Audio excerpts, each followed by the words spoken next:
Can you see this screen now? Yes.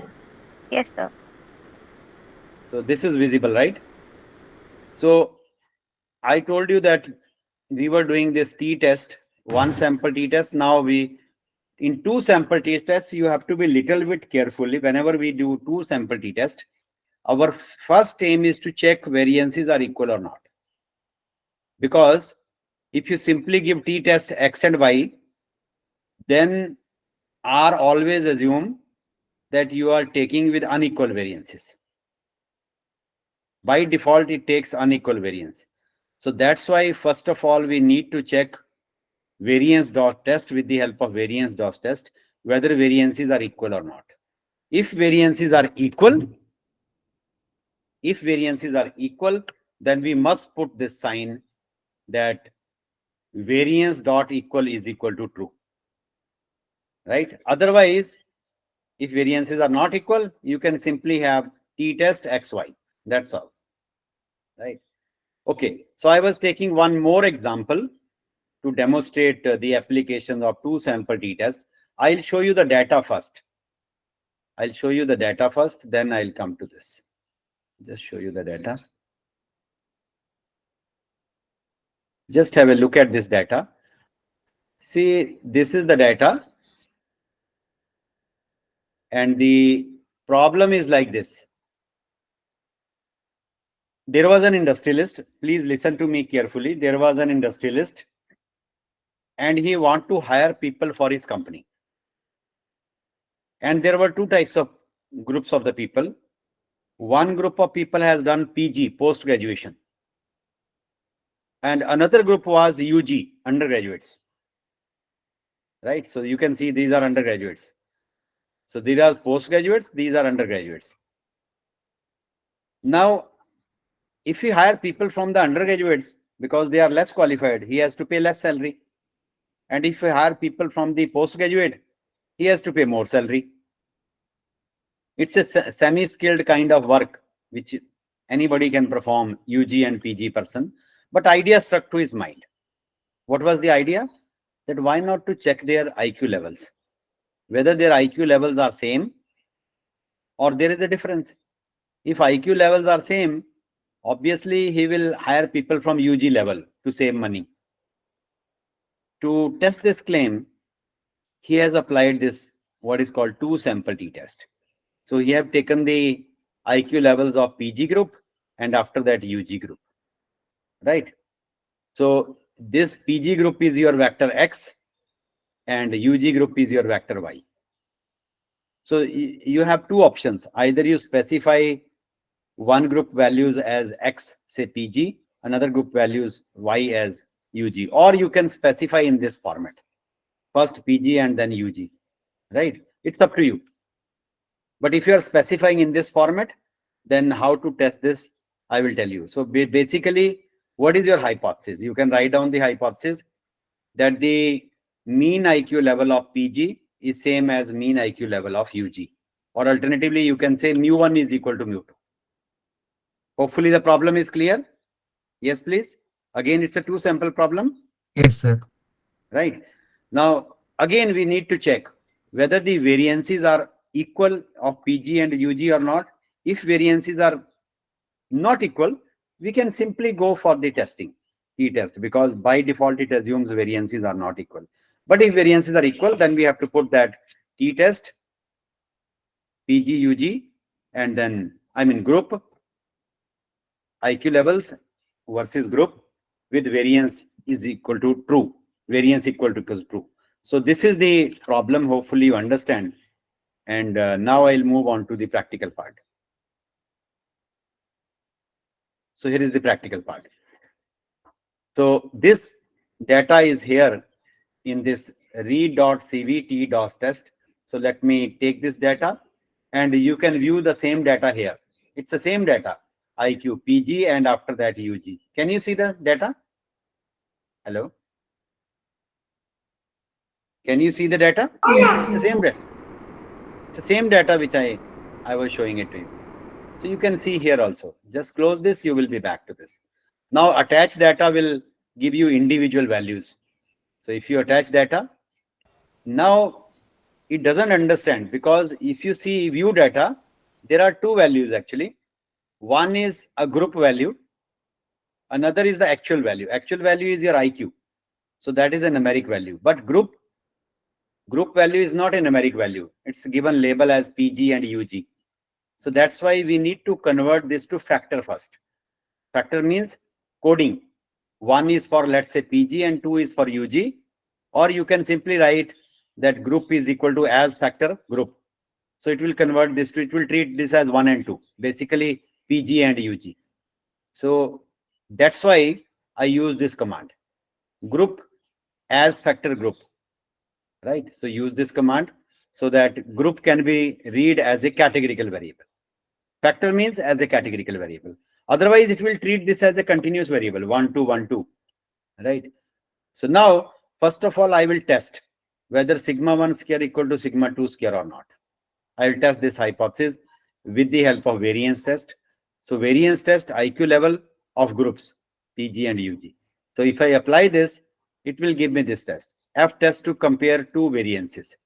So it says this is the p-value. How much is a p-value? Can you anybody read, please? How much is the p-value here? 0.2938. 0. So it is basically testing sigma 1 square, this hypothesis, this one, sigma 1 square equal to sigma 2 square. So this value is coming out to be p value is coming up 0.29. Is it 0.29 greater than 0.05 or less than? Greater. Greater. It's Greater not means hypothesis will be accepted. accepted. That means variances are equal. Variances are equal. So if variances are equal, that's why while testing t-test, I'm writing variance dot equal to is equal to 2, because we have tested that their variances. So IQ level with group and then variance dot this is equal to 2. So if you apply, you will get the result. You see. So 2 sample t-test, and this is the p-value. So basically we are testing that the IQ levels of PG is same as IQ levels of UG. Alternative, they are not equal. So what is the p-value here? Yes, please. Can you read this p-value? 0.00112. Yeah. Is it less than 0.05 or more than? Less than. Less than. It's not So, rejected. yes. Whatever you are saying? It's not rejected. H not rejected. What was H not? H not was that IQ levels of PG and UG, they are same, but they are not same. Basically, they are not same. Right? And if you see the mean, these are means which are given. What is the mean of the PG group? It's given. Mean of PG group IQ is 95. Mean of UG group is 79. Which one is better? PG or UG? Yes, please. This is PG, this is UG. Which one is better IQ? This is 95, this is 79. PG. PG. So this is PG, right? So that means whatever he was thinking, that if IQ levels are same, he will hire people from the UG group. That claim is not true. He has to hire people only from PG group. So he cannot save the salary. So that is the entire crux of this exercise. Is it clear? Hello? Yes. Yeah. Okay. So one of the problem in your testing part is that you need to look at testing of variance, F test. So that we have already done actually, variance DOS test. This will test the variances. So that If part the we have va- already. Yes, please. if the variance is not equal to Yeah. not equal, For example, if the variance would have been not equal, do not use this. That's all. So okay, just not remove equal. this and you will get. False. Um, So I'm just, this is without assuming that. So run okay. this and you can see a slight change in p-value. Earlier p-value was this one, Okay. but now here the p-value is this one. So here the groups are not assumed to be equal. That's all, right? And if the equal variances are there, then you can use this. Variances are equal. So first you need to check variances, whether variances are equal or not. If it is not, there is no need to do anything. By default, it will give you the result. But if variances are equal, then you have to put this command that variance dot equal is equal to true. Is it clear now? Yes, perfect. Okay, perfect, good. Similarly, one can also sometimes need to compute covariance. So if this is the value of x, so let me see what are the values of x, your x and y. So x and y, we have already so these are the values of x, these are the values of y. And you can variance, if I don't give test, variance xy, basically it will give you covariance between x and y. So this is the covariance, variance xy, incomplete dimensions. Oh, because covariances has to be computed when the dimensions are equal. So I need to actually redefine this, because covariances are computed only in case of correlation, and correlation require paired number of observations. Observation number must be equal. So that's why it is giving an error. I mean, you can modify this x values and y values. Your x values are 11. So I can also make this as 11. Let's say y values 23, 45.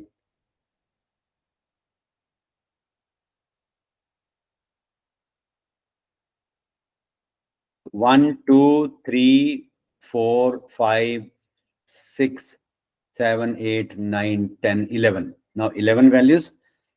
And I forget to write here C. So that is the problem. Now your x is having 11 values. You can check 1, 2, 3, 4, 5, 6, 7, 8, 9, 10, 11. Now look at the y. Look at y value. How many? Y values 1, 2, 3, 4, 5, 6, 7, 8, 9, 10, 11. Now both of them are equal, right? Now you can go for variance. So it will give you covariance between x and y. So covariance is this one. This is covariance. See, what is correlation? Correlation is nothing but covariance divided by standard deviation of x into standard deviation of y. But if you want to see only the numerator part, that is covariance, this is how the covariance is computed. And obviously, if covariance is negative, your correlation will also be negative. So you can check that also, right? Suppose I compute covariance. I mean, correlation dot test between x comma y. And you can check the covariance, it will come out to be negative. You can see correlation is coming out to be negative, right? So that is the idea. Because if covariance, correlation depends upon covariance. If covariance is positive, because numerator will be positive then. If numerator is negative, denominator is always positive. Standard deviation can never be negative. Standard deviation of x, standard deviation of y. So what is the definition for R? Covariance between x and y divided by standard deviation of x into standard deviation of y. Okay. So this is all about the two sample t-test. Let's look for the paired t-test. So I'll show you the file first before we go for this paired t-test, and then you will come to know what kind of data we are dealing with. So this is paired t-test. So here is one score is before giving the treatment, another is after giving the treatment, right? And we want to test that H naught because it's a paired sample, because same patients are involved before giving the treatment, after giving the treatment. So it's a paired t-test problem. And in paired t-test problem, what was our hypothesis? Mu d is equal to 0. That means differences in before and after, they are 0. So if that is accepted, that means that medicine is not effective at all. So that has to be rejected. So p-value must come out to be significant so that the medicine becomes effective.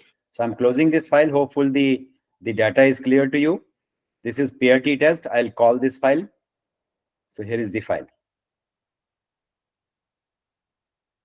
So this is paired t-test file. Run this. So that is giving in data 1.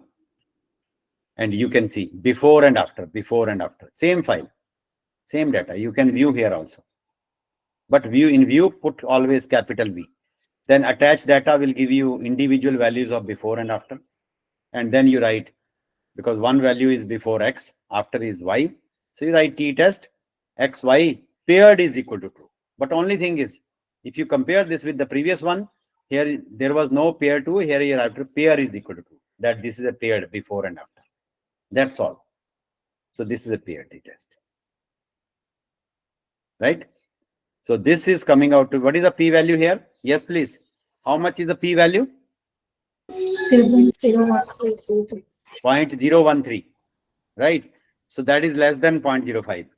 If it is less than 0.05, that means medicine is effective. Medicine is effective. Yes. Yeah. So this completes your t-test. So we have done 3 types of t-test. 1 sample t-test, 2 sample t-test, paired t-test. Any question in t-test, please? Any question in t-test? Is this okay, madam? Yes. Yeah. Okay. Here we are, all the time we are giving view and attach. If we do not give attach, what would Yeah, we if say? you are not attaching the file, actually what will happen, if you view the data, this is basically a data frame. All these values are in the data frame, right? So before and after are not separate values. But once you write the attached data, so attached data means individual values will be available. And if you see the t-test, I am using before and after individual values. This is before giving the treatment, this is after. But they will be available only if you attach the data. Otherwise, individual value will not be available. You follow my point? Hello? So always use this command, attach data. Madam, is this clear? Hello? I think. Can somebody answer, please? Are you listening to me? Is that okay? Yes, sir. Yes. Yeah, Yes, okay. sir. Let me go back to the PPT now. T-test is over. I will go through one-way ANOVA. One-way ANOVA is basically an extension of T-test.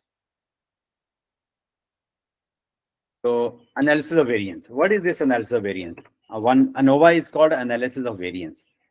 So if you go through the first line, it is a technique. Can you see this PPT? Yes, sir. Yeah. What is your name? आपका नाम क्या है? Sir, Sagardeep. Sagardeep. Is that okay? Sagardeep? Yes, sir. Yeah. Yes, sir. So if I'm asking some questions, maybe you can answer, because madam is having some disturbance. I think there is some voice. If I'm asking question, you can answer, right? Okay. Okay, sir. All right. So let's look at analysis of variance. As I mentioned, the t-test can test only up to 2 groups. But suppose I want to test 3 groups or 4 groups or 5 groups, right? For example, in India, there are 3 types of boards. One is CBSE board, another is ICSE board, third one is state board. And I want to compare whether the performance of the students in all the 3 boards is similar or there are differences. So obviously, I cannot apply t-test, because t-test can only see the difference between any 2, either between CBSE and ICSE, or CBSE or state, or ICSE or state. Not all the 3 at a time, but I want to see all the 3 at a time. For that purpose, I require analysis of variance. So what is this analysis of variance? Analysis of variance is an extension of t-test where you want to compare where you can compare more than 2 groups. So it is a technique which partition the total variation present among the set of observations into number of components. So I'll explain you what is the meaning of this. Just wait for a moment. So basically, if you see the t-test, if I'm just writing mu1 is equal to mu2, that is your t-test. But here, if I want to compare k different number of groups, then your H naught will be mu1 is equal to mu2 is equal to mu3 right up to mu k. Is that okay? Yes, Sagar? Yes, sir. So basically, I'm extending from 2 to k number, right? Where k is the number of groups to be compared, right?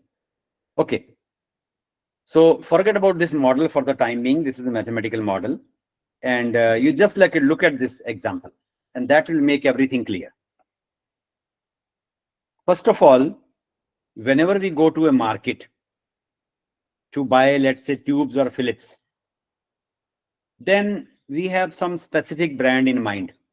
I'll go for Philips, I'll go for Bajaj, or I'll go for Crompton or Sylvania, or there are different brands available in the market for tubes or bulbs. I mean, somebody is from Sri Lanka, you must be buying some tubes or bulbs for your home. There may be different brands, but in India, what are the common brands? Common brands are Philips, Bajaj, Crompton, Sylvania, Samsung. All these are different brands available, right? Let's say, try to understand the notation, please. Suppose there are k number of brands.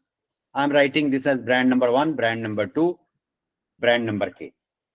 Just B1, B2, BK. These are different brands, right? Now, let's say I take N1 number of tubes from Philips. So notation is Y11, Y12, Y1N1. Why I am taken? Because first script is fixed. That means all these tubes, they are coming from brand number 1. But how many tubes are there? 1 to right up to N1. So N1 number of tubes. Then what is this Y1? So I have taken, let's say, 12 tubes from Philips, put them on test. Let's say first tubes burns for 104 hours. That is your Y11.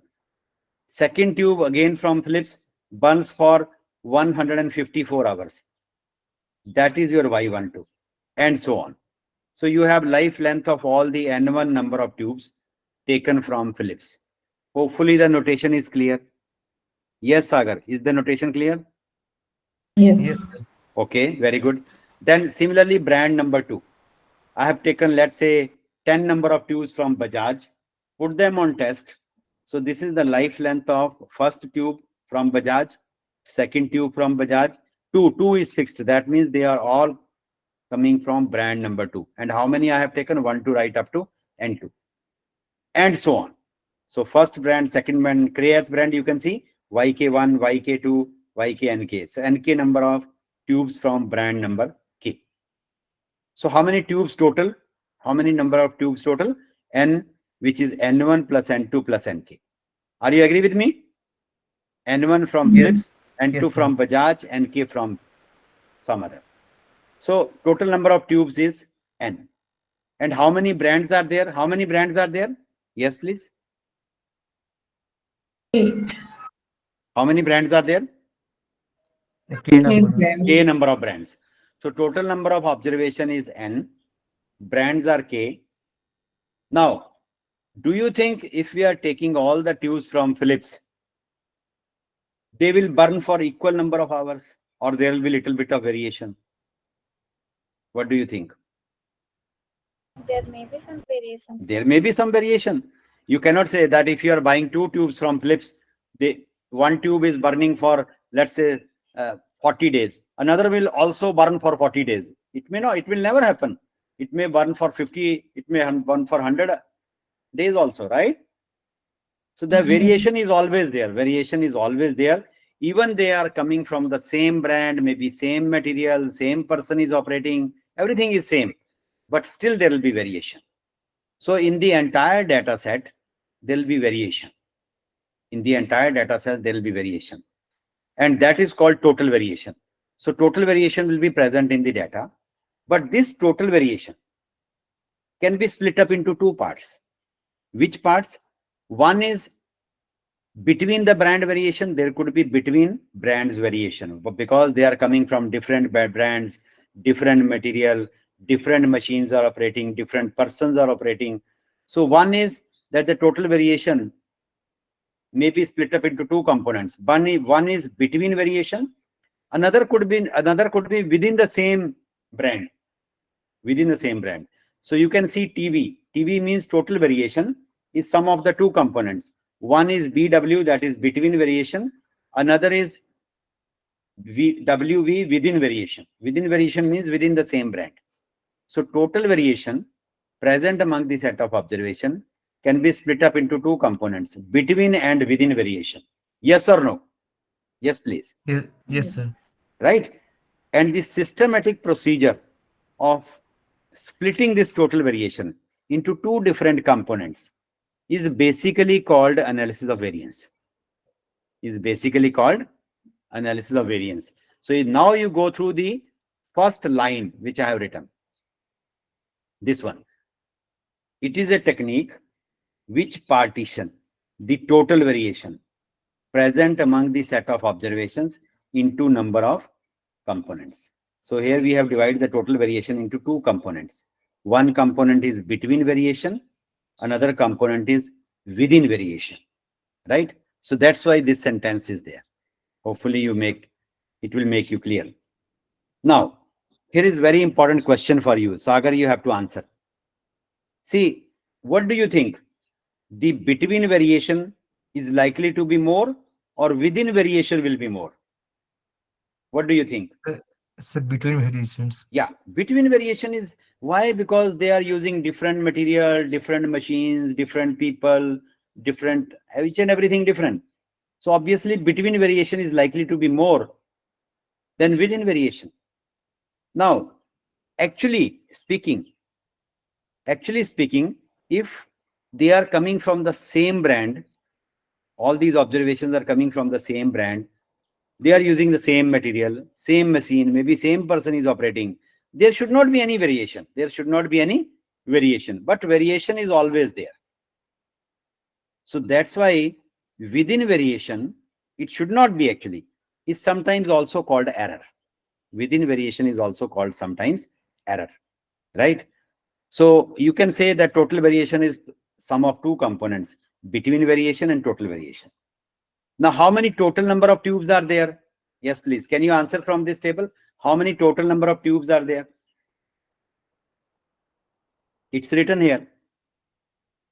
I have told you also N1 plus N2 plus Nk, that is N. So how many total number of tubes are there? Yes, please. Sagar? N. Is that okay? N. Now, if the total number of tubes are N, then degrees of freedom for total will be N minus 1. Always one less than the number of observations. Similarly, how many brands are there? Yes, please. How many brands are there? K. K. So between degrees of freedom, between the brands, degrees of freedom will be K minus 1. So if the total is N minus 1, between is K minus 1, can you compute within? Because you can subtract N minus 1 minus K minus 1. So 1 and 1 will get cancelled. You will get N minus K. So within degrees of freedom will be N minus K. Yes or no? Yes. Hello? N minus Sir, 1. Sir, can you please repeat again? Yeah, I am repeating. You just have a pen or paper, please. Total degrees of freedom is N minus 1. So let me see if I can write here. So what I'm saying, that your total degrees of freedom is basically total degree of freedom, this one is N minus 1 is equal to, now between means between the brands. Here are K number of brands, so K minus 1 degree of freedom plus within variation degree of freedom. Degrees of freedom or within variation.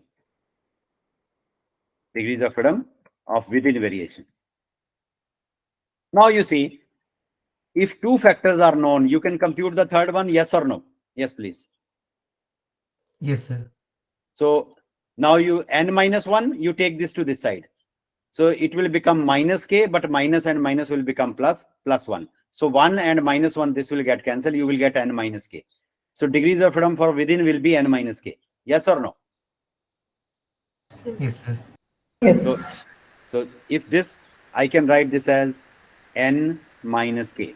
Now you can see both of them are equal. You can see if you add it, they will be equal. Add this one, k minus 1 plus n minus k. So k and k will get cancelled because k is negative here, it is positive, and you will get n minus 1. That is your left hand side, n minus 1. Is it clear? So, Yes, please. Is this clear or not? Yes, sir. So Yes. these are the degrees of freedom. These are the degrees of freedom. So degrees of freedom for total will be n minus 1. Between will be this, within will be this. And because of this, we are going to make a table. So table will look like this. So this is the total degrees of freedom, n minus 1. Right? This is the between degrees of freedom, k minus 1. And within will be this minus this, that will give you n minus k. Is this clear? Yes, please. Degrees of freedom corner. Yes.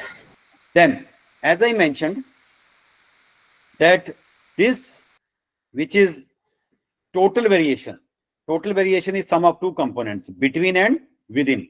So it will give you this type of table. This is a total variation. TSS is called total sum of squares. And this will be split up into two parts. Sum of squares due to treatments. That means brands.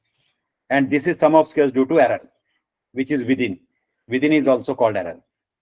So if you add these two, you will get the total. Similarly, if you add these two, you will get this total. Then we will get mean sum of squares. How we get mean sum of squares? This SST divided by its degrees of freedom. You will get mean sum of squares due to treatments. In our case, it will be mean sum of squares due to brands. Then this divided by n minus its degrees of freedom is called mean square error. Mean square error. And from here, you will get F value, F ratio. And that F ratio is nothing but MST divided by MSC. And degrees of freedom will be, numerator degrees of freedom is k minus 1, denominator degrees of freedom is n minus k. So this will be having F distribution with k minus 1 and n minus k degrees of freedom. And corresponding to this F, P value will be computed. And you just have to see, you will not have to prepare this table. You just have to see the P value. What will be P value? P value, if P value is less than 0.05, reject H naught. What was H naught? If the life length of this is alpha 1, life length of this is alpha 2, life length of this is alpha k. So basically we are testing this hypothesis that if alpha 1 is equal to alpha 2 is equal to alpha k. That means life length of all the brands is same. Now, if life length of all the brands is same, this is my assumption, and I accept this hypothesis. P value is coming out to be greater than 0.05. If you accept the hypothesis, then experiment is over. You go to market, buy any brand because life length of all the brands is same. Yes or no? Yes, Hello? sir. Right. The problem comes when I reject this hypothesis. If you reject the hypothesis, the first question will come to your mind, which brand is best? Whether Philips is better, whether Bajaj is better, whether some other is better. That's the first question. Second question will come, if that is at number 1, which one is at number 2? Which one is at number 3? Which one is at number 4? Because sometimes if the number 1 is very costly, you cannot afford, at least you can buy the second one. If second one is also costly, you can buy the third one. So this type of analysis, if H naught is rejected, listen to me carefully, Phil. If H naught is accepted, experiment is over. Go to market, buy any brand because life lengths are same. But when H naught is rejected, you have to further go for the analysis. And that analysis is called post hoc test. This is called post hoc test. Post hoc test will give you a multiple comparison. So there is Tukey's post hoc test, there is Bonfani's Tukey's test, there is Sheff's test. But generally, Tukey's test is very helpful. It will give you a multiple comparison. It will compare one brand versus second, then the first brand versus third. If there are 3 brands, then second versus third. So it will give you 3 comparison, 1 versus 2, 1 versus 3, and 3 versus 1. If there are 4, it will give you 6 comparison. 1 versus 2, 1 versus 3, 1 versus 4. Then 2 versus 3, 2 versus 4, and then 3 versus 4. So these are known as post hoc test. You follow my point? Post hoc test is to be applied only when H0 is rejected. Otherwise, there is no need to apply post hoc. Hello? Is that clear? Yes, sir. Yes. Yeah? Okay.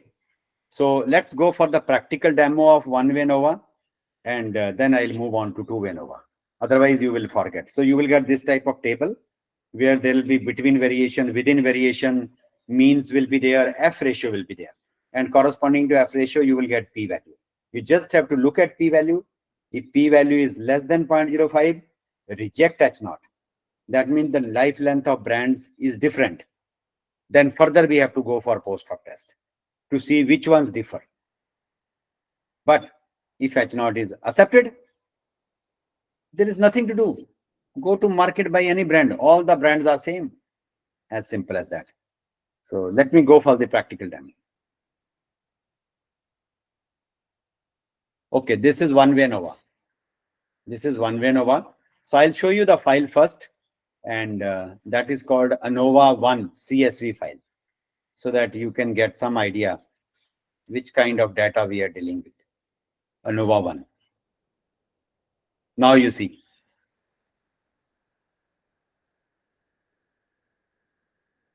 Let me make this to the center. Now you can see. These are the life length. I have put in life length. I have taken few tubes from Bajaj, maybe 11 tubes from Bajaj. Then after that, some tubes from Philips. Just like PG and UG. There were only 2 groups. Now there are Bajaj, Philips, Crompton, Sylvania. There are 4 groups. Can you see that? Yes, please. Hello? Yes, sir. Yeah. So these are 4 groups we want to compare. So what is our hypothesis? Maybe you can write down the hypothesis, please. If the life length of Bajaj is alpha 1, Philips is alpha 2, Crompton is alpha 3, Sylvania is alpha 4. So basically your H0 is alpha 1 is equal to alpha 2 is equal to alpha 3 is equal to alpha 4. Have you written the hypothesis? Yes, please. Hello? Yes. Yes. Okay. What will be the alternative? Now in alternative, you cannot write not equal to, not equal to, not equal to. I cannot say mu1 not, sorry, alpha 1 not equal to alpha 2 not equal to, because sometimes the 2 brands may be same, having the similar life length, but they may differ from the third one. Or all the 3 may be having same, they differ from the fourth one. Or all of them may be different. So what we write under alternative, please write down the alternative. Every time we write this alternative, whenever we are giving ANOVA results. What is that alternative? Alternative is at least there may be differences in 2 brands. At least 2 brands may differ. You can write like this. At least 2 brands may differ. So there may be, if H0 is rejected, that means the life length of brands is not same. So there will be differences at least in 2. At least means it could be in 3 also, it could be in 4 also. But at least 2 of them may differ. You follow alternative, yes or no? Yes, please. Yes, sir. Okay. So this is the data, and we will go for the analysis using R. So just closing this file, and here is your R code. One-way ANOVA. So I'm reading this file. I have already shown it to you. ANOVA 1 from AKD. So then you have to, you can see the data. It's the same data. You see. Life length brands.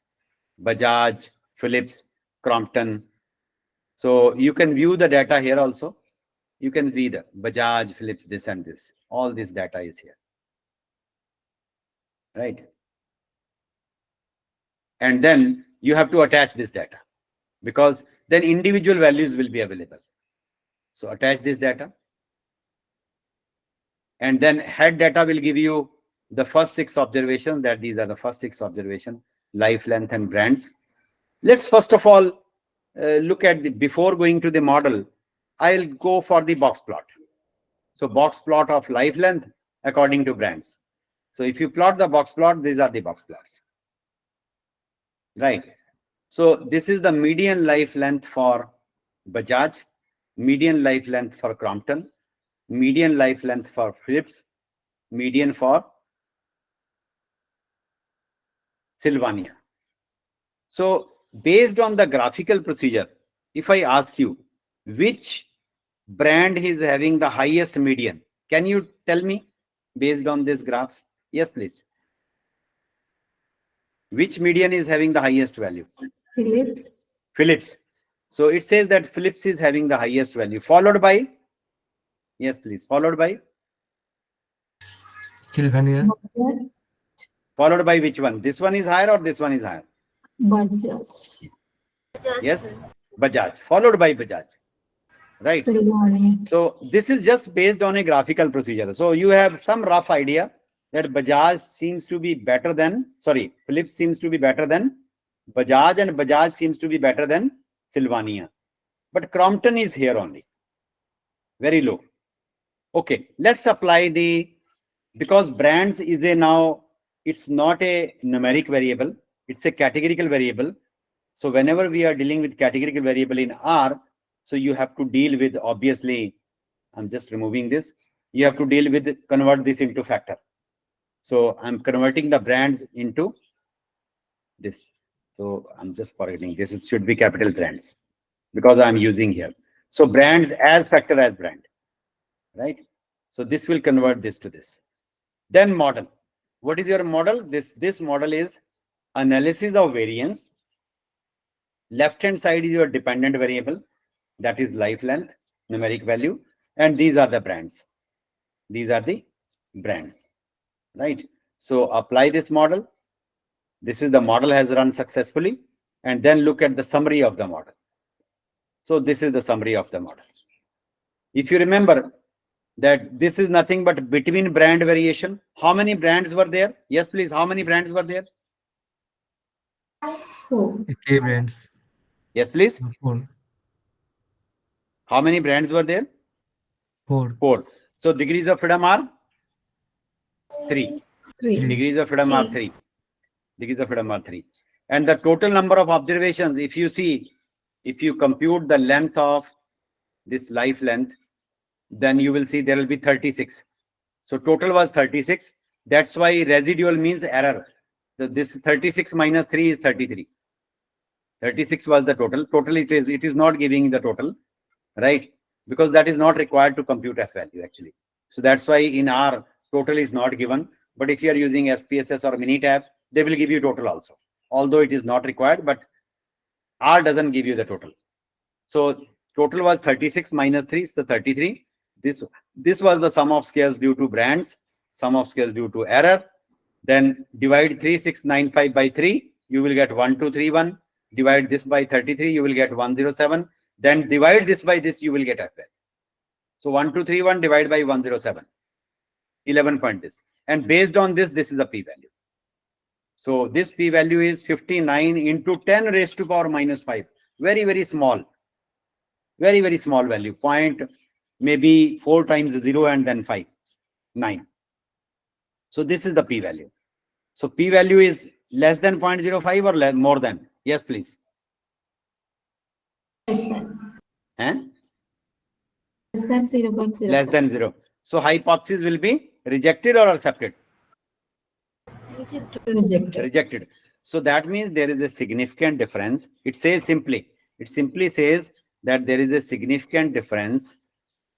There is a significant difference between, there is a significant difference between the mean life length of all the brands, right? There is a significant difference. So further, if H0 is rejected, that means H0 is rejected. Further, we have to go for which kind of test? Yes, please. Further, we have to, if H0 is post hoc test, and the Tukey's post hoc test is here. So Tukey's HSD, which is called Tukey's HSD for the model. So if you apply this test, it will give you a multiple comparison. So this says the multiple comparison, right? So this will give you a multiple comparison. So if you see the difference between Crompton and Bajaj, so this is a p-value. So there is a difference between Crompton and Bajaj. What about Philips and Bajaj? This p-value is significant. That means less than 0.05. So there is a difference between Bajaj and Crompton. What about Philips and Bajaj? Yes, please. What is the p-value here? This is a p-value. No difference. So there is no difference between Bajaj and Philips. What about Sylvania and Bajaj? Again, there is no difference. What about Philips and Crompton? There is a difference because less than 0.05. What about Sylvania and Crompton? There is a difference. What about this Sylvania and Philips? Again, there is no difference. So you can check which brands differ significantly. Which brands differ significantly. Let me see if I can plot mean. You have life length.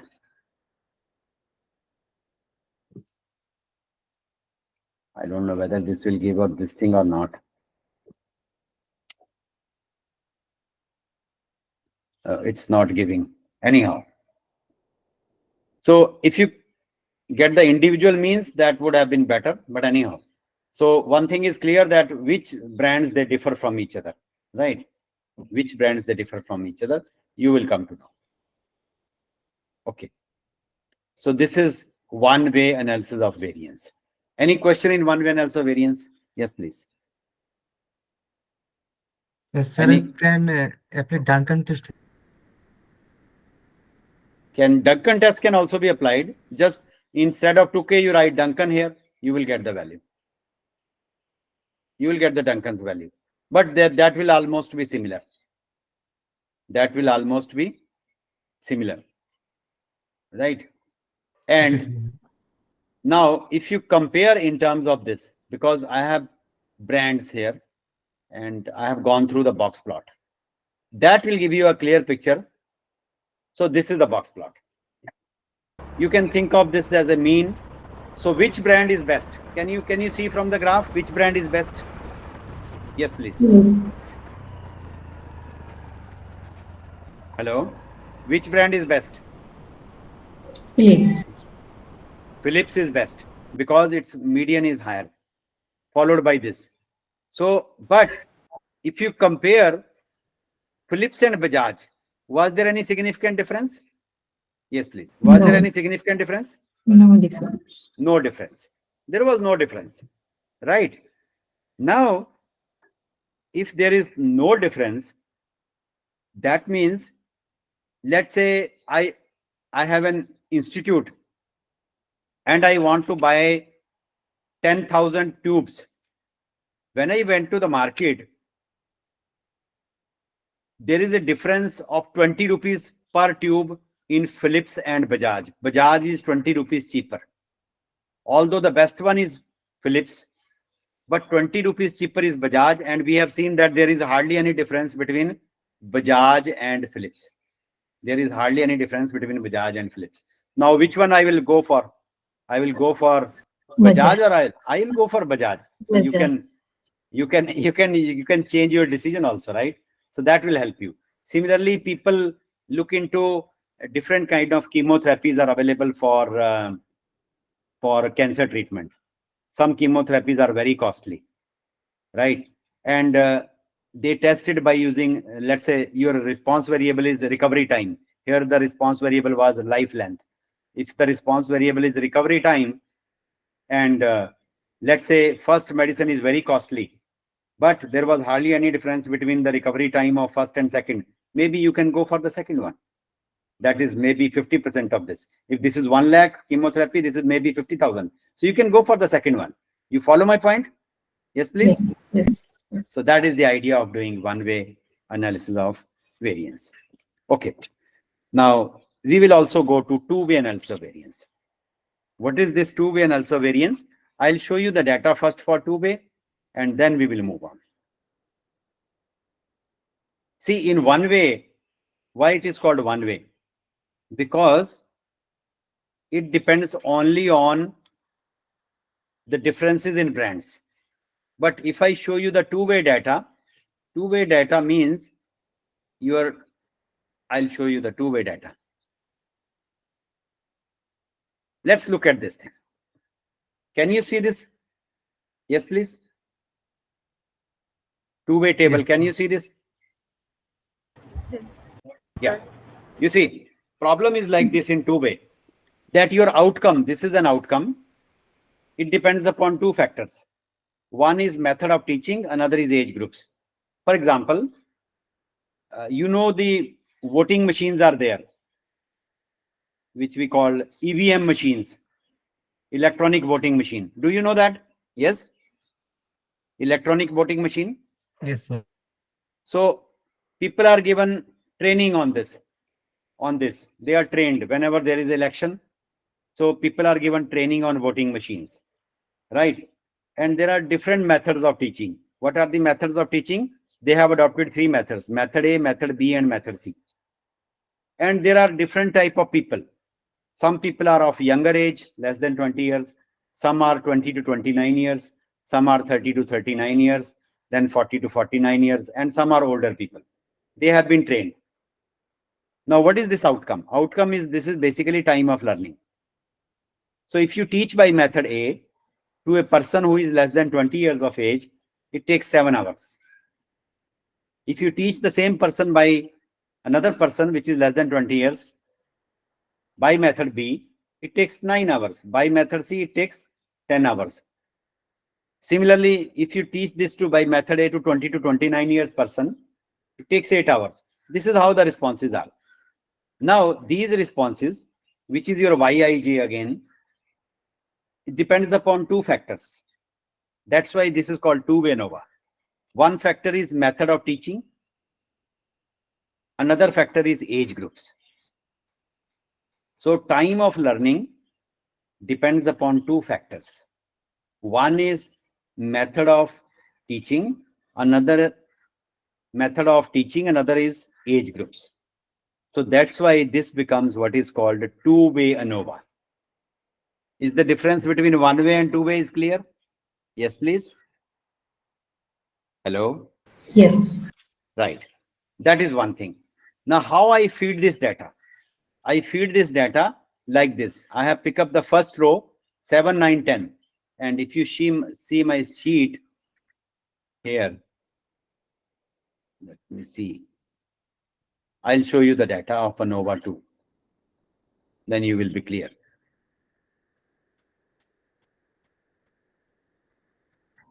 Let me mark here. You will come to know how the data is to be gone through. See, I have picked up the first row.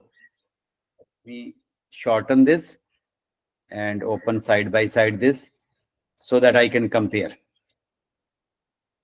You see, if you compare, can you see this screen? Yes, please. Can you see both the screens? Yes, sir. Now, Yes. this is how to feed the data. Here it is time. So I pick up the first row, 7, 9, 10, 7, 9, 10. Now 7 is coming under method A, so method A. 9 is coming under method B, 9B, and then method C, 10.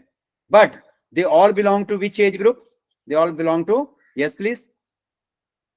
They all belong to? The Less first than row 20. belong to less. So I have put less than 20, less than 20, less than 20. This is how I need to feed the data.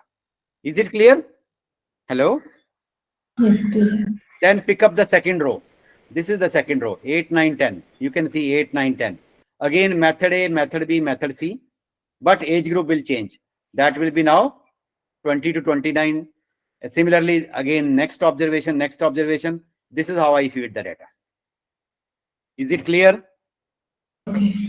Now, Yes. compare with this one-way ANOVA. In one-way ANOVA, there was only one factor, and that was brands.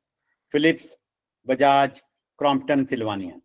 But here there are two factors. One is age group, another is method. So that's why this becomes what is called two-way ANOVA. Is that okay? Yes. Right? Similarly, problem may be like this. So I'm closing this file. That let's say yield of a crop. Let's say this is yield of a crop, which is a response variable. It may depend upon three different type of seed used. Let's say seed 1, seed 2, seed 3. And this may also depend upon 4 different type of fertilizers: F1, F2, F3, F4. Because most of you are from agriculture, you can relate to that, where the two-way NOVA can be applied. For example, seed 1, seed 2, seed 3. And here 5 different type of fertilizer: fertilizer 1, fertilizer 2, fertilizer 3, fertilizer 4, fertilizer 5.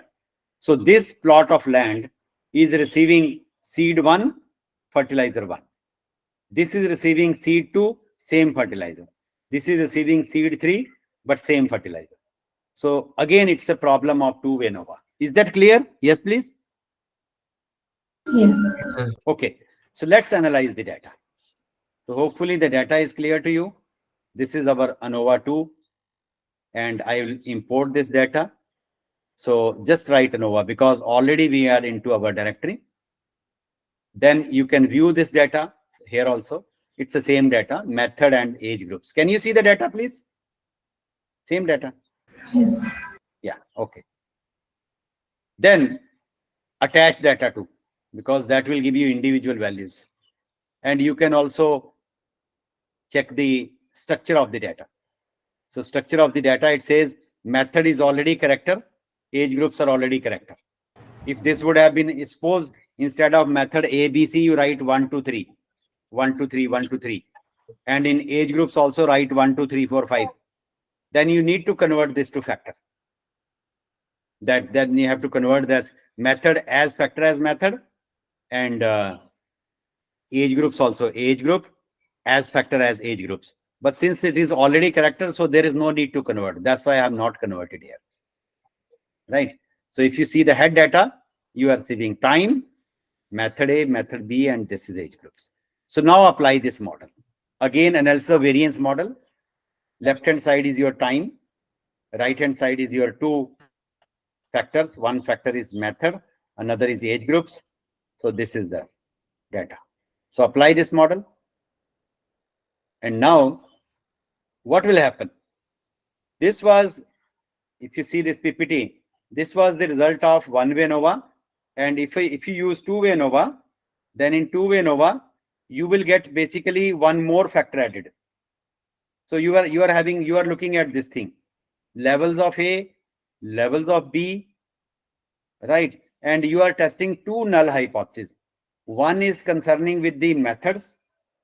How many methods we were having? Yes, please. How many methods we were having? 3.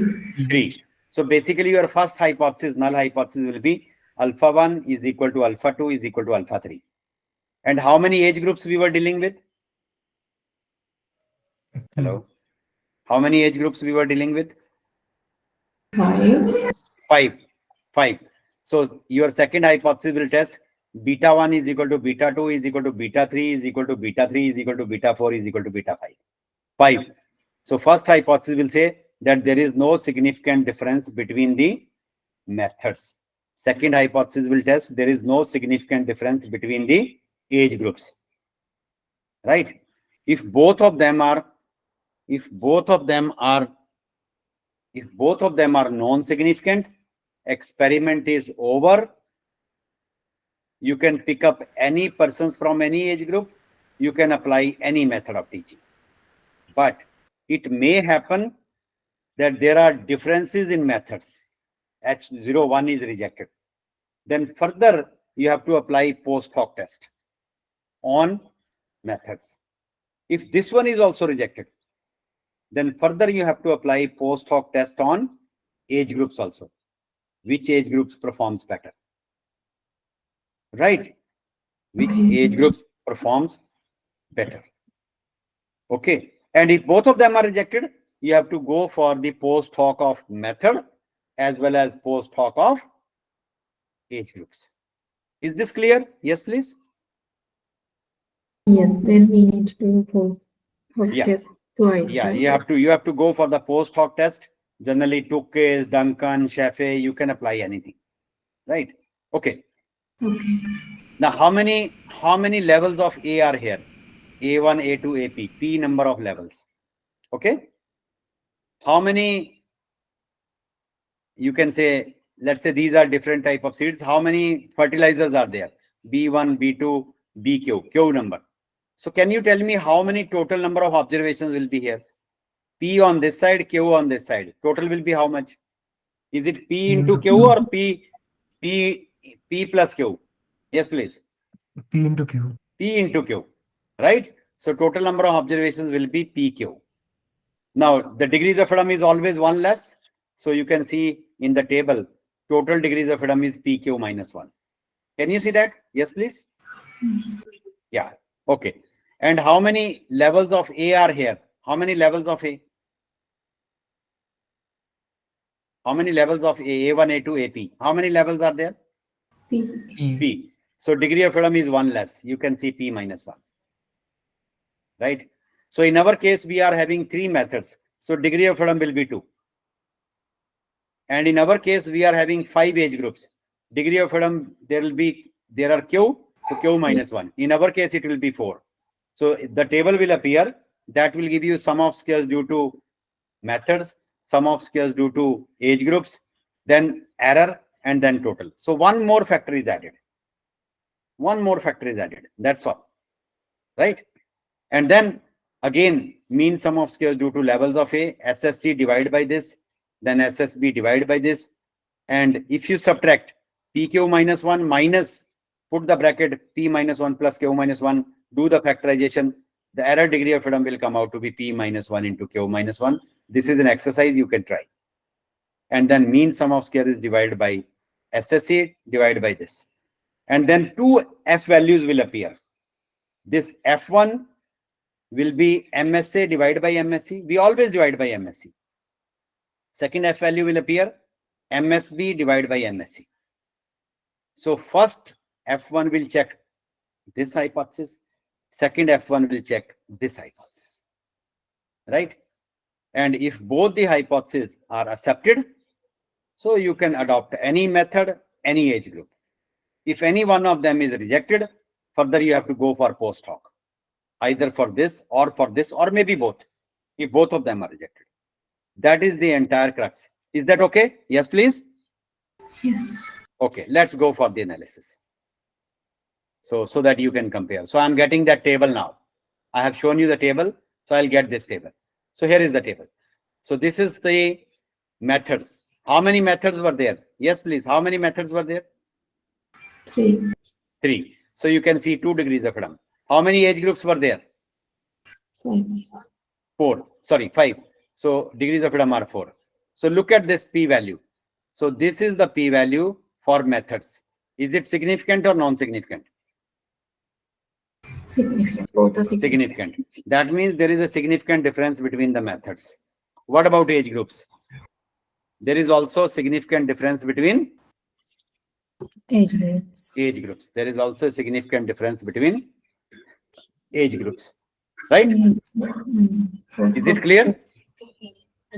Is this okay? Yes. Right? And you can go for, from here onwards, I can go from here like this. I mean, box plot. You can look into box plot also. So let me go for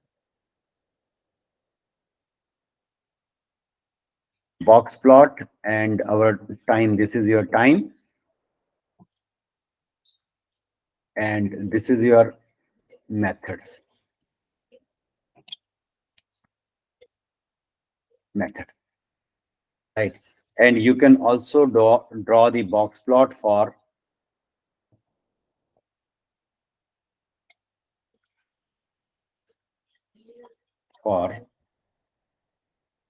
age groups. Age group. Right. Now I'll show it to you.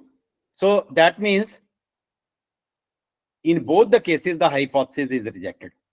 So there is a difference between methods also. There is a difference between the age groups also. Yes or no? Yes, please. Yes. Yes, sir. Okay. Now, further I have to go apply which test? Post hoc? Hello? Yes, sir. We have to apply post hoc test. So go for the post hoc. This is your post hoc, 2 case post hoc. So this will give you a comparison. For example, first comparison is between greater than 50 and less than 20 years of age group. What about this p-value? Significant or non-significant? So there is a significant difference between, first of all, I think methods are also compared. This is method comparison. If you compare method A versus method B, yes, please, method A versus method B, is there any difference? No. No. So method A and method B of teaching doesn't have any much of the difference. Let's say, and what about method A and method C? Yes, please. Significance, right? They differ. What about method C and method A? That also? Significant. So method A and method B are same, but C differs from A and C also differs from B. Is that clear? Yes. Hello. Okay. And then I want to check. I just look at the method box plot. So this is your method box plot. So it says method A, method B, and method C. So method C, obviously you want to look at that kind of method which will take less time. So method A is, I think, the lowest one, and method C takes more time because you want to teach by that method which takes less time. I don't know this because values are very, very close. So that's why this is not very clear picture. But anyhow, this is method wise comparison. You can see. So method A you would like to adopt, but method B is also followed very, very closely. You can see the median line, right? But suppose method A requires very sophisticated instruments. You require laptop, you require projector, you require LCD, but method B requires just blackboard and chalk. So maybe you can adopt for method B rather than method A. Yes or no? Hello? Hello? Is that okay? Yes. Yeah. Okay. Similarly, age-wise comparison. Age-wise comparison, you can see how which are different, which are same. Better than you go for the box plot, that will give you a very clear picture. So I'm just box plot according to age groups. Now this is a box plot according to age groups. So can you tell me which age groups learn fast, which takes less time? Yes, please. Less 20. Less than 20. Less than 20. Less than 20 and 20 to 29 years is almost same. Same. And which age groups learn, I mean, which age groups learn More than that takes 50. more time? Yes, please. Which age groups learn more time? More than 50. More than 50. So more than 50, that means these people are going to take more time. These people are going to take less time. But if it is, let's say, very sophisticated machine, you don't want to hand over this sophisticated machine to younger people, maybe you can go for this age group. You can hand over to this. That is age group 20 to 29, some mature people. Yes or no? Yes, sir. So that is clear from here. So this is called that which group learn fast? Less than 20 years. Which method is better? Method A. So all these things, that's why this becomes what is called two-way ANOVA. This is called two-way ANOVA. Yes, please. Any other question? In one-way and two-way ANOVA? Hello? Any question in one-way and two-way ANOVA?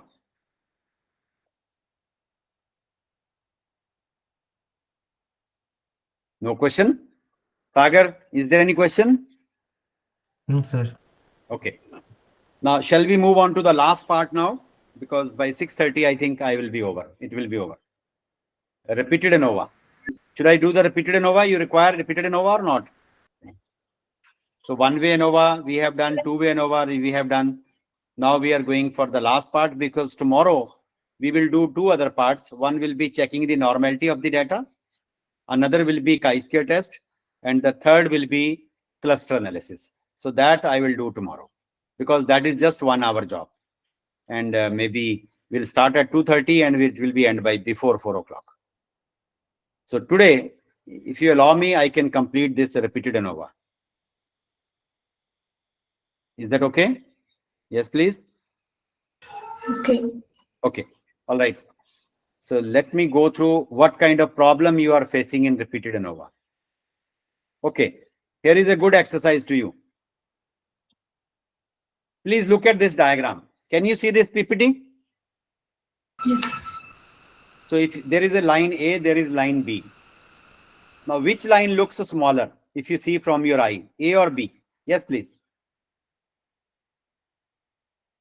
A. A looks smaller, B looks bigger. Yes? Hello? Yes, sir. Yes. Now, let's test your knowledge. This is A. Both of them are equal. Both of the lines are equal, actually. But whenever you are seeing from here, A was smaller and B looks bigger. What was the reason? The reason was because A is closed from the both sides, while B is open from the both sides. Yes or no? Yes. So what is the crux of this exercise? If you are listening to me with open mind, you are looking at line B. If you are listening to me with closed mind, you are looking at line A. Line is same. That's why I generally say that those people who are close-minded people, life always looks smaller to them. And those who are open-minded people, life always looks bigger to them. That's the what I wanted to tell you, right? मैं हिंदी में समझाता हूं कि वो लोग जो close mind के होते हैं उनको जिंदगी बहुत छोटी दिखाई देती है, और जो लोग ओपन माइंड के होते हैं वही सेम जिंदगी उनको बहुत बड़ी दिखाई देती है. समझ में आ गया? Yes please. आपका रिस्पांस बहुत लो है. Yes, sir. I don't know what you are doing. Yes, sir. Yes, sir. Okay, all right. So we are moving into the last part in next 10 minutes, then it will be over. What is called repeated measures. Let me show you the data for repeated measure.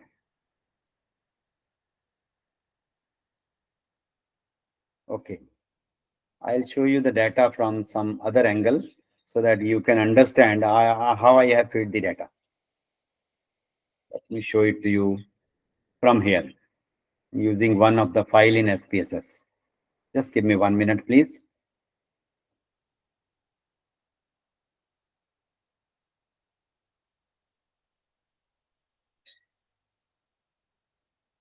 Repeated measures. See, in one way ANOVA, the outcome is affected only by one factor. For example, brands, differences in brands. In two-way ANOVA, there were two factors. Which factors?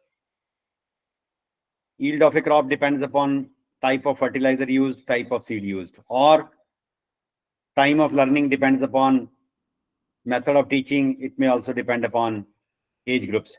So two factors. Then what is repeated ANOVA? Repeated ANOVA problem is like this. I mean, same experiment is repeated over the several time periods. For example, initially we have, whenever the patients approach to doctor, they have note down their body weight. Then some treatment intervention is given. Then after 3 months, some body weight. Again after 3 months, some body weight. Again after 3 months, some body weight. So the person has been followed for almost 18 months, 1.5 years. And after every 3 months, the body weight has been taken, right? So it is not regarding the body weight of the patients, maybe some other species because it is running in kgs, right? Okay. Some species may be in grams you can think of. Now, what is the problem of repeated ANOVA? Repeated ANOVA means it's a 0, 1, 2, 3, 4, 5, 6, 5. Can I say that is there any improvement from the time period 0 to 5? That is one thing. Is there any improvement from 0 to 5? That means, is there any improvement from the baseline? 0 is called generally the baseline. Baseline to the endpoint. What is the overall change from the baseline to the endpoint? That is one thing. Second point is, at which point there is a change? whether there is a change from 0 to 1, whether there is a change from 1 to 2, or 2 to 3, or 4 to 5, and so on. These are called pairwise. At which point there is a change. So answer to this is given by what is called repeated ANOVA. That's why this becomes a repeated ANOVA, right? If you take only body 5 and the groups 1, 2, 3 and apply, I would have applied one-way ANOVA. One-way ANOVA to body 0 and this group. Then one-way ANOVA to body 1 and this group. Then one-way ANOVA to body 2 and this group. You follow my point? Yes or no? Yes, please. You can apply one-way ANOVA. There are 3 groups, group 1, 2, 3. And you can individually apply one-way ANOVA to body 0, to body 1, body 2, body 3. So how many ANOVA you need to perform? You need to perform 6 ANOVAs.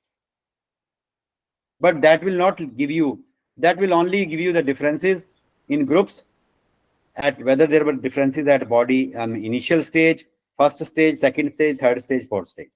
But I want to see, that is not my aim. I want to see what is the overall improvement from baseline till the endpoints. And if there is, then at which point there is a change. And that change is whether significant or not. That is problem of repeated ANOVA. Is the problem clear? Hello? Sir, Yes. actually, what is the difference again from the two-way ANOVA here? Again? You see, it's not dependent upon 2 factors. There is no factor here. It's just initial value. Then you have given some treatment or medicine.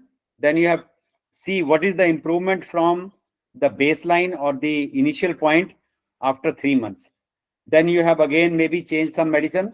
And then you have changed what is the improvement after 6 months. Then what is the improvement after 9 months. So it is not two-way ANOVA. It's not two-way ANOVA. It's a repeated ANOVA. You are repeating the same observations again and again and again after some time. Okay. You follow? Followed? Yes, sir, yes. Then I want to check that from the initial stage, what is the, let's say, I start with KG class. You know, everybody has gone to KG class. And every year we learn something new. Class 1, class 2, class 3. By the time we are into 10th class, we have learned so many things. But if we are not attentive in the class in all the 10 years, that would you expect some change? You will not expect any change, right? So we wanted to see what is the change when some intervention is being done from the baseline till the end point. This is being very useful for doctors because they want to go for the follow-up study. Follow-up, let's say chemotherapy is given initially. No chemotherapy is given, so they are just looking at some parameter. Then after chemotherapy, whether that parameter has improved or not. Again, after second chemotherapy, whether the parameter has improved or not. So this is what. So what is the effect of the chemotherapy? When 3 chemotherapies have been given. What is the, from the initial line to the end point? Sometimes the cancer is totally eradicated after 3 chemotherapies. It's gone, right? Is the problem clear? Hello? Yes, sir. Okay. Yes. So this type of data we have to deal with. Now, how we feed this data? How we feed this data? So I will feed this data at time 1, then this at time 2, this is at time 3, and these are different subjects. This is subject A, B, C, D. So there are 18 subjects here. So A to right up to, I think, R. Then again, these are the same subjects A to R. Again, these are same subject A to R. So this is how I will feed the data. I'll feed the data with 3 things will be there. One is subject. 18 subjects are there. You can check. Another will be time. And time will be your 1, 2, 3, 4, 5 at time 1, at time 2, at time 3, time 4, and so on. Another will be your body weight of at time point 1, time point 2. And once I look at this thing, you will see the ANOVA table, which is like this.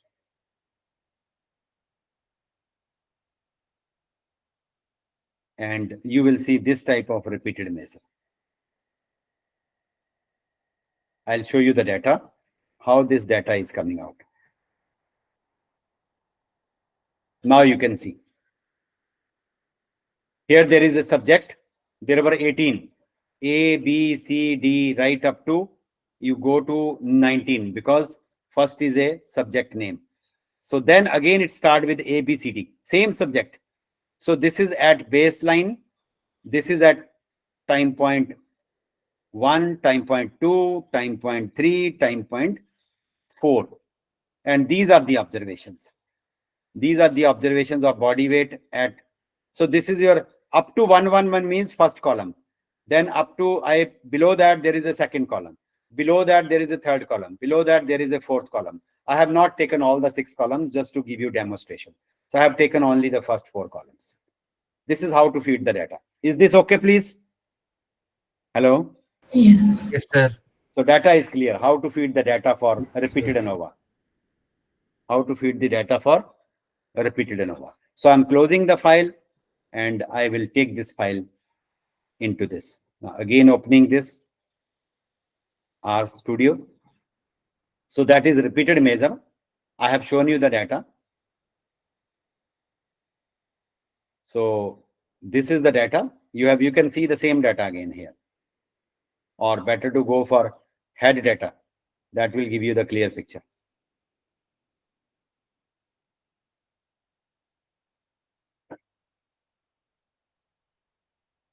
Now you can see subject, time, and body weight.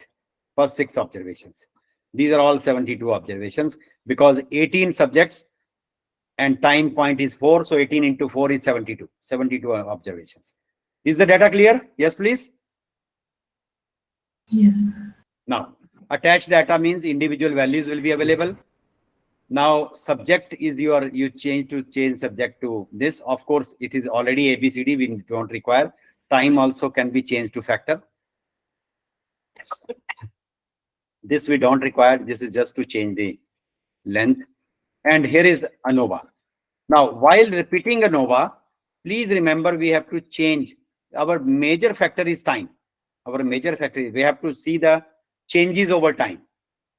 But this component has to be added. This is called error subject. What is the subject error over time? What is the subject error? So this is the syntax has to be written like this. So body weight is your dependent variable, then time, and then what is the error between subject and time? How they are changing. Basically, this parameter is measuring this. So apply this ANOVA and then go for the summary results. So here is the result. So there were 4 time points and degrees of freedom are 3, 1 less than, and this is the p-value. P-value is this much, which is highly significant. So what this p-value says? It simply says that there is a significant difference from the baseline to the endpoint. That's all. It simply says that there is a significant change from the baseline to the endpoint. What was the baseline? Time point 1. What was the endpoint? Time point 4. So from 1 to 4, there is a significant change. That is being revealed by this ANOVA. Is the output clear? Yes, please. Yes. Now, you can plot this also and see. So that requires a statistics, this stats package, and then t-apply. T-apply means I will just look into body weights over different time period and it will give you mean. So it will compute means of this, all this, and if you plot, you will get this picture. So this is the plotting. So this is a plot. It says at time point 1, this is the value, mean value. At time point 2, this is the mean value. At time point 3, this is the mean value. But at time point 4, there seems to be a significant change. There seems to be a significant change. So change is virtually very high from 3 to 4. And if you compare 1 versus 4, there is change. 2 versus 4, there is a change. 3 versus 4, there is a change. But if you simply look at 1 and 2, hardly any change. 2 and 2, 2 and 2 to 3, hardly any change. So if I want to see the pairwise comparisons where the method is changing, which point it is changing, So you go for pairwise t-test. So this will give you that if you look at 1 and 2, 1 and 2, this is a p-value. P-value is coming out to be 1, which is more than 0.05. So no change. So 1 and 2, it is not changing. There is hardly any difference. What about 1 and 3? 1 and 3 also it says no change. But what about 1 and 4? 1 and 4, this is a p-value. So there is a significant change from 1 to 4.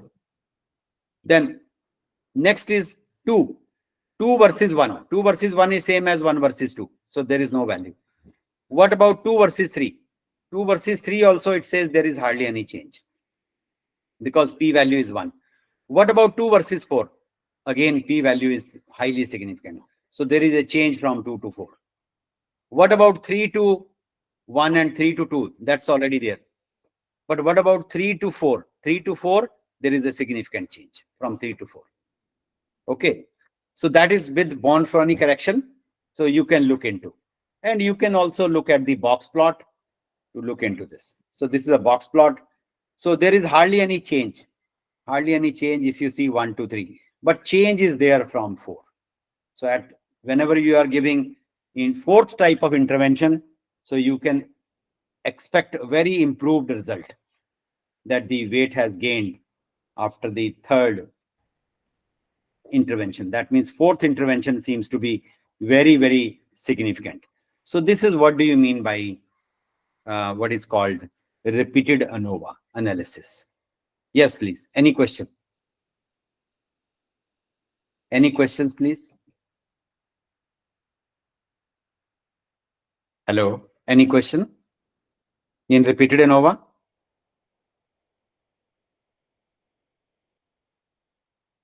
No question? So I'm back here now. I think I have completed the whatever the task was assigned today. Tomorrow we will be left only with 3 things. One will be cluster analysis. Another will be how to check the normality of the data. And the third thing will be how to apply chi-square. So these 3 things, basically it will require about 1 hour. Maybe before 4 o'clock you will be free. If you have any other question, most welcome to ask. Yes, please. No response from anyone? Priya Tharshini. Everything fine. Yes, madam. Is there any question from your side? No, everything understand. So I have done today all the t-test, one-way ANOVA, two-way ANOVA, repeated ANOVA, all these things using R. Devi Datta Behra, Paritisha Mishra, anybody want to ask something? Madam, Sri Lanka.